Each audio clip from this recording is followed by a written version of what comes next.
Good morning, everyone. And Chair Marchenko, thank you for chairing this plenary. Mr. Kabaj, Prime Minister Akhanush, may I first of all start by expressing my admiration and my appreciation for you all and for your people in the manner in which not only have you conducted your hospitality for us, but the decency and dignity with which you are helping your own people every single day through a very difficult period. Thank you very much. So now, those of us in this room, we are very fortunate.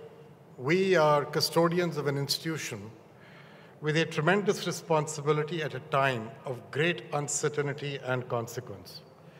The world is fraught with profound changes, profound forces. We face declining progress in our fight against poverty. We face an existential climate crisis, food insecurity, fragility, a fledgling pandemic recovery, and we are all feeling the effects of conflict well beyond the front lines. We have to be the hand on their back, moving people forward. We must be an institution that exports optimism and impact. But we must change to make good on that promise and deliver on what is being demanded from us. So the World Bank is turning to face the wind, and that evolution began months ago.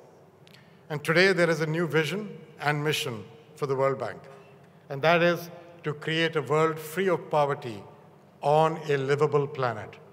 But even with a better bank, even with governments, even with multilateral institutions and philanthropies all working together, we're still going to fall very far short. We need the scale, the resources, and the ingenuity of the private sector. There is nothing that gives me more hope than our capacity to work together in common purpose. Do not look at the ground. Do not fail to lift your gaze. If one thing is clear today, it should be the eyes of the World Bank are fixed on the horizon.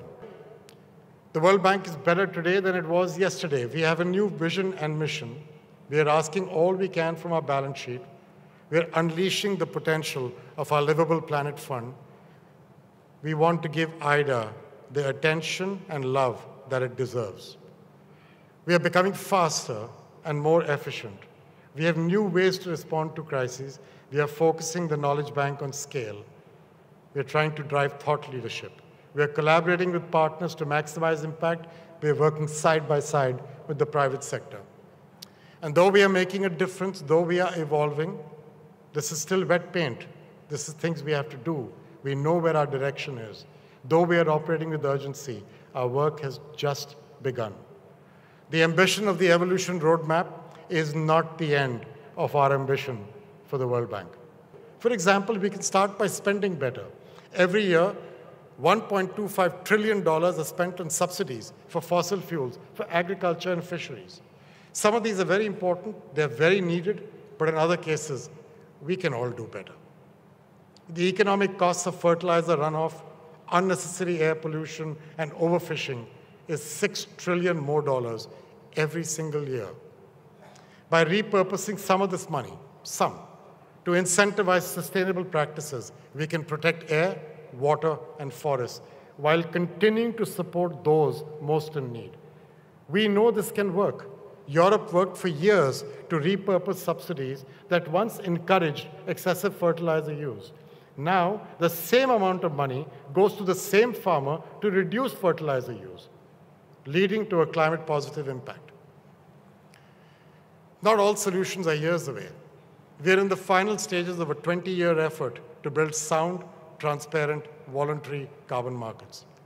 This effort learns from the past to protect against greenwashing and ensure the integrity of emission reduction credits. And that assurance is a crucial piece of a complex puzzle. Validation is the backbone of healthy markets.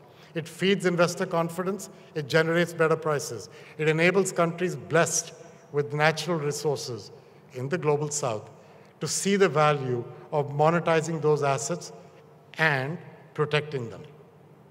Most importantly, they generate income for families and for communities. If successful, voluntary carbon markets can become more liquid, transparent, and a much better deal for developing countries.